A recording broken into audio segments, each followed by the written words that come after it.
लक्ष्य the goal achiever. नमस्कार, आदर, अभिनंदन, आभार। स्वागत है आपका आपके अपने YouTube चैनल लक्ष्य द गोल अचीवर में।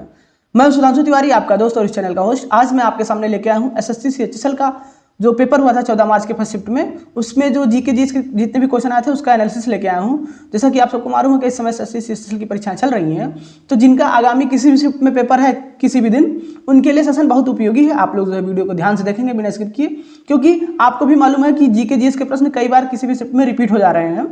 तो अगर आप लोग सेशन को ध्यान से देखेंगे तो हो सकता है इसमें से 2, 4, 5 प्रश्न आपको रिपीटेड मिल जाए, जिससे कि आपको लिए ये सेशन उपयोगी हो जाएगा। तो चलिए शुरू करते हैं आज का सेशन। उससे पहले जो लोग चैनल पर नए हैं वो चैनल को सब्सक्राइब कर लेंगे और बेल आइकन को प्रेस कर लेंगे, और जिससे कि चैनल पर जब भी वीडियो अपलोड हो तो आपके पास नोटिफिकेशन जाए और आप वीडियो को देख सकें। तो चलिए शुरू करते हैं। जैसा कि ये सेशन आपको बहुत दिनों के बाद मिल रहा है, उसका कारण यही कि आप सबको मालूम है इस समय यूपी में जो है विद्युत आपूर्ति बाधित चल रही है। हम आगे कोशिश करेंगे कि आपको कंटिन्यू सेशन उपलब्ध कराते रहें। तो चलिए शुरू करते हैं आज का सेशन। पहला क्वेश्चन आया था 14 मार्च के फर्स्ट शिफ्ट में कि in which year Sher Shah Suri defeated Humayun, यानी शेरशाह सूरी ने हुमायूं को किस वर्ष हराया था। तो इसका जवाब है 1540 ईस्वी में जो है शेरशाह सूरी ने हुमायूं को हराया था। देखिए, सन 1539 में शेरशाह को चौसा की लड़ाई में हुमायूं का सामना करना पड़ा था, जिसे शेरशाह ने जीत लिया था। 1540 ईस्वी में शेरशाह ने हुमायूं को पुनः हराकर भारत छोड़ने पर मजबूर कर दिया और शेर खान की उपाधि लेकर उत्तर भारत पर अपना साम्राज्य स्थापित किया। तो 1540 ईस्वी में शेरशाह ने हुमायूं को हराया था। अगले क्वेश्चन पर मूव करते हैं। देखिए, कुछ जो युद्ध हुए थे, फेमस युद्ध हैं जो कई बार पेपर में रिपीट होते के पूछे जाते हैं, तो उसको ध्यान देंगे हम। जो पानीपत का प्रथम युद्ध हुआ था 1526 ईस्वी में हुआ था, और ये जो है बाबर ने इब्राहिम लोदी को हराया था। जो 1526 का युद्ध हुआ था पानीपत का प्रथम युद्ध, ये पूछा जाता है, कई बार पूछा गया है बहुत सारे कॉम्पिटेटिव एग्जाम में। ध्यान दीजिएगा, 1526 ईस्वी में पानीपत का प्रथम युद्ध हुआ था और बाबर ने इब्राहिम लोदी को हराया था। अगला युद्ध है खानवा का युद्ध, ये 1527 ईस्वी में हुआ था, बाबर ने राणा सांगा को हराया था। अगला युद्ध जो है चंदेरी का युद्ध है, ये 1527 में हुआ था। बाबर ने जो है मेदिनी राय, जो राणा सांगा को बाबर ने हराया था, ये उसका सहयोगी था, उसको फिर बाबर ने हराया था। अगला है घाघरा का युद्ध, 1529 ईस्वी में घाघरा का युद्ध हुआ था। बाबर ने महमूद लोदी और सुल्तान नुसरत शाह को हराया था। कन्नौज का युद्ध बात करें हम तो 1540, यानी शेरशाह ने दूसरी बार हुमायूं को हराया था। पहली बार हराया था, अभी आपने क्वेश्चन में देखा 1540 ईस्वी में शेरशाह ने हुमायूं को हराया था, 1540 में दूसरी बार हराया था, यानी 1539 में भी हराया और 1540 में भी हराया था। पानीपत का द्वितीय युद्ध 1556 में हुआ था, जिसमें अकबर ने हेमू को हराया था। अब अगले क्वेश्चन पर मूव करते हैं। अगला क्वेश्चन है आपका, what is the shortcut key to insert a new slide in MS power point, यानी MS पावर पॉइंट में न्यू स्लाइड इंसर्ट करने के लिए शॉर्टकट की क्या है। तो अगर शॉर्टकट की बात करें हम तो Ctrl+M जो होता है, इसके द्वारा हम अगर PPT बना रहे हैं तो नई स्लाइड इंसर्ट कर सकते हैं, अपनी PPT में जोड़ सकते हैं MS पावर पॉइंट में। अगले क्वेश्चन में मूव करते हैं। कूका आंदोलन किसने प्रारंभ किया था। तो अगर कूका आंदोलन की बात करें तो जो कूका आंदोलन हुआ था, इसे प्रारंभ किया था भगत जवाहर मल ने प्रारंभ किया था, और इसका नेतृत्व किया था सतगुरु राम सिंह ने। देखिए कितने जो है डीपली क्वेश्चन पूछा जा रहा है, तो आप लोग ध्यान से सेशन देखिएगा। कूका आंदोलन जो है भगत जवाहर मल ने प्रारंभ किया था, लेकिन इसका नेतृत्व किया था सतगुरु राम सिंह ने किया था। अगले क्वेश्चन पर मूव करते हैं।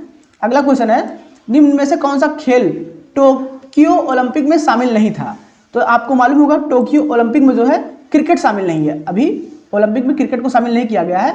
अब बात करें कि नए जो 5 खेल जोड़े गए हैं, ये है आपका सर्फिंग है, स्पोर्ट क्लाइंबिंग है, बेसबॉल है, कराटे है और स्केट बोर्डिंग है। ये 5 नए खेल हैं जो ओलंपिक में शामिल किए। भारतीय संविधान के किस भाग में मौलिक अधिकारों का वर्णन किया गया है, यानी फंडामेंटल राइट की बात करें हम तो ये भारतीय संविधान के भाग 3 में अनुच्छेद 12 से 35 तक इसका वर्णन किया गया है मौलिक अधिकारों की।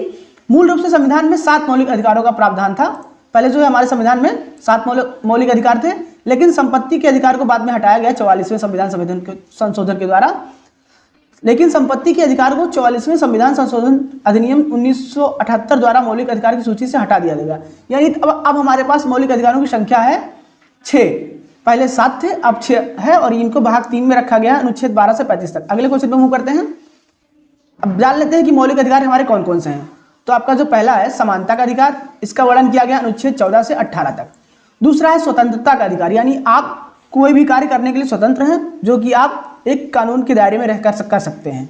अगला है शोषण के विरुद्ध अधिकार, यानी आपका कोई शोषण कर रहा है तो उसके खिलाफ आप आवाज उठा सकते हैं। समानता मतलब आपके खिलाफ जो है किसी भी प्रकार का धर्म, जाति आदि के द्वारा भेदभाव नहीं किया जाएगा।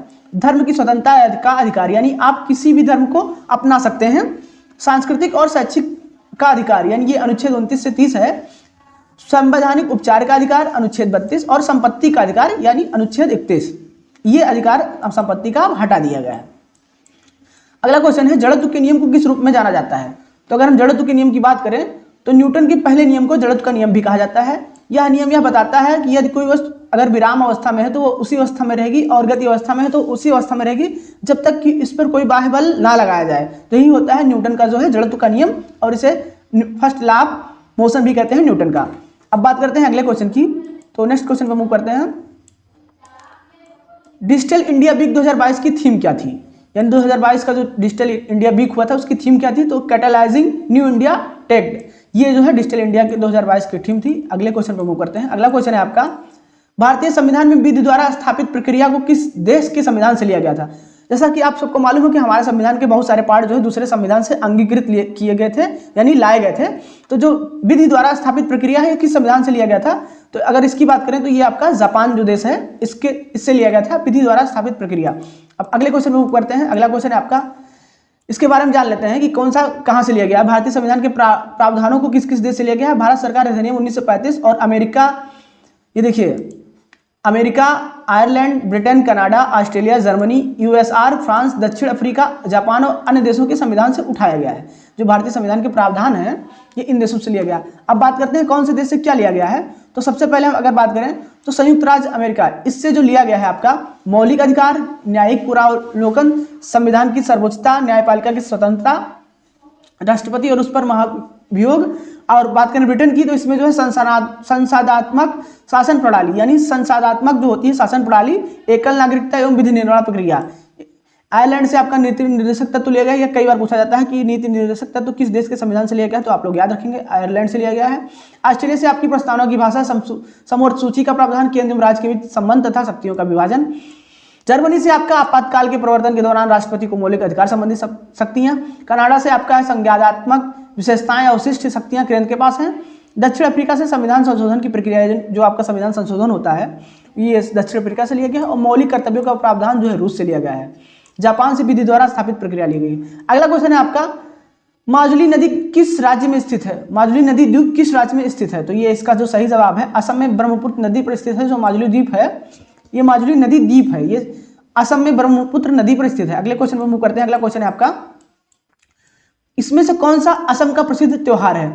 तो जो आपका सही जवाब होगा बिहू जो है, इसमें असम में 3 बिहू मनाए जाते हैं, याद रखिएगा आप लोग।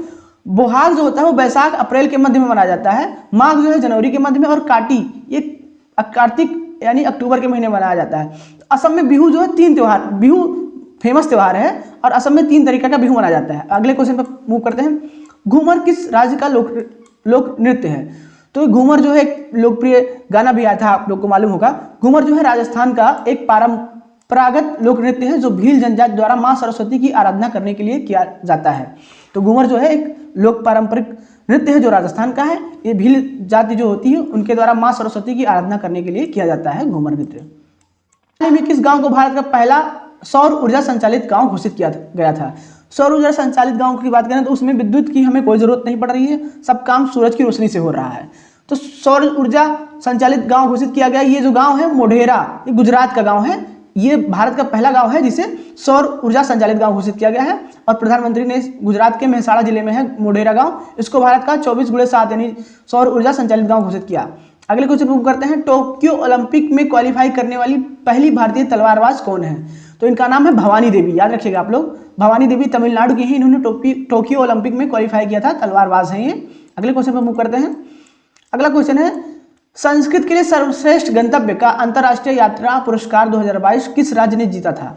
तो अगर हम बात करें इस पुरस्कार की, अंतर्राष्ट्रीय यात्रा पुरस्कार, तो संस्कृत के लिए पश्चिम बंगाल ने जीता था। अगले क्वेश्चन पर मूव करते हैं। अगला क्वेश्चन है, टोक्यो ओलंपिक में 2020 में जो टोक्यो ओलंपिक हुआ था, भारत ने कुल कितने पदक जीते थे? तो इसका सही जवाब है 7 मेडल जीते थे। 1 गोल्ड आया था, 2 सिल्वर, 4 ब्रॉन्ज मेडल। उद्घाटन किया था मैरी कॉम और मनप्रीत सिंह ने। मैरी कॉम बॉक्सर है, मनप्रीत सिंह जो आपके हॉकी के जो कप्तान है, और समापन किया था बजरंग पुनिया जो कि एक पहलवान है। अगले क्वेश्चन पर मूव करते हैं। निम्न में से कौन सा सही सुमेलित नहीं है, यानी इसमें से गलत का चुनाव करना है हमें। ये राज्य और राजधानियां हैं। तो देखिए, अगर आपको मालूम होगा, पटना की राजधानी बिहार है, गांधीनगर गुजरात की राजधानी है, बेंगलोर गुजरात की नहीं है। गुजरात की राजधानी जो गांधीनगर है, आपने ये देखा। दिसपुर जो है असम की राजधानी दिसपुर है, तो इसमें से गलत का चुनाव करना था, तो बेंगलोर जो है एक गुजरात की राजधानी नहीं है। नेक्स्ट क्वेश्चन पे मूव करते हैं। अगला क्वेश्चन है आपका, पूर्वी घाट का विस्तार कहां से कहां तक है? तो अगर हम बात करें पूर्वी घाट की, तो इसका विस्तार जो है उत्तर पूर्व में महानदी की घाटी से लेकर दक्षिण में बंगाल की खाड़ी के समानांतर नीलगिरी की पहाड़ियों तक फैला हुआ है। तो पूर्वी घाटी का विस्तार जो है उत्तर पूर्व में महानदी की घाटी से लेकर दक्षिण में बंगाल की खाड़ी के समानांतर नीलगिरी की पहाड़ियों तक फैला हुआ है। नेक्स्ट क्वेश्चन में मूव करते हैं। पुस्तक जो है the seven since of being a mother, यानी पुस्तक ये है, इसके लेखक कौन है? The seven since of being a mother, इसकी जो लेखक है, राइटर, इनकी बात करें तो इनका नाम है ताहिरा कश्यप खुराना, इन्होंने ये पुस्तक लिखी थी। अगले क्वेश्चन पे मूव करते हैं। दो अमिश्रणीय द्रवों को पृथक करने के लिए किस तकनीकी का उपयोग किया जाता है? यानी अमिश्रणीय द्रव ऐसे होते हैं जो आपस में घुल नहीं जाते हैं, यानी ये आपस में घुलते नहीं हैं। इन द्रवों को पृथक करने के लिए हमें आंशिक आसवन विधि का उपयोग करते हैं, यानी फ्रैक्शनल डिस्टिलेशन, ये जो विधि होती है इसके द्वारा हम दो अमिश्रणीय द्रवों को पृथक करते हैं। अगला क्वेश्चन है आपका, घास मैदान संबंधित प्रश्न सुमेलित करना था आपको, तो हम जान लेते हैं कि कौन से घास के मैदान कहाँ पे हैं। जो पंपास घास का मैदान है दक्षिण अमेरिका के उरुग्वे और अर्जेंटीना में पाया जाता है। अगला है आपका टेपी घास के मैदान, ये जो घास के मैदान है यूरोप पूर्वी यूरोप और मध्य एशिया में पाया जाता है। लवाना घास के मैदान पूर्वी अफ्रीका मुख्यतः सूडान में। लानोज घास के मैदान जो है वेनेजुला में पाए जाते हैं। प्रेयरी घास का मैदान, प्रेयरी जो बहुत बार पूछा गया है, उत्तरी अमेरिका और कनाडा में पाया जाता है। वेल्ड घास के मैदान दक्षिणी अफ्रीका में पाए जाते हैं। सोराडो घास का मैदान ब्राजील में, और सेल्वास घास का मैदान ये आपका अमेजन बेसिन में पाए जाते हैं। तो ये घास के मैदान आप लोग याद रखिएगा, इसमें से कोई भी आपसे पूछा जा सकता है। तो ये आज का सेशन हमारा खत्म हो रहा है। तो जो लोग चैनल पर नए हो चैनल को सब्सक्राइब कर लेंगे, और ये देखिए आपके सामने ये जो है टेलीग्राम चैनल का नाम है लक्ष्य द गोल अचीवर, इसको आप ज्वाइन कर लीजिएगा अगर आपको पीडीएफ की जरूरत है। और यहाँ पे आपको हर सब्जेक्ट की जो है पीडीएफ नोट्स मिल जाएंगे, हैंड रिटन नोट्स भी मिल जाएंगे, और कोई भी कम्पिटिटिव एग्जाम हो उसका आपको यहाँ पे पीडीएफ मिल जाएगा। और चैनल का नाम है लक्ष्य द गोल अचीवर, तो इसको आप लोग ज़्यादा से ज़्यादा ज्वाइन करिए, सपोर्ट करिए और शेयर करिए। और आज का सेशन देखने के लिए आपको धन्यवाद। मिलते हैं अगले सेशन में, तब तक के लिए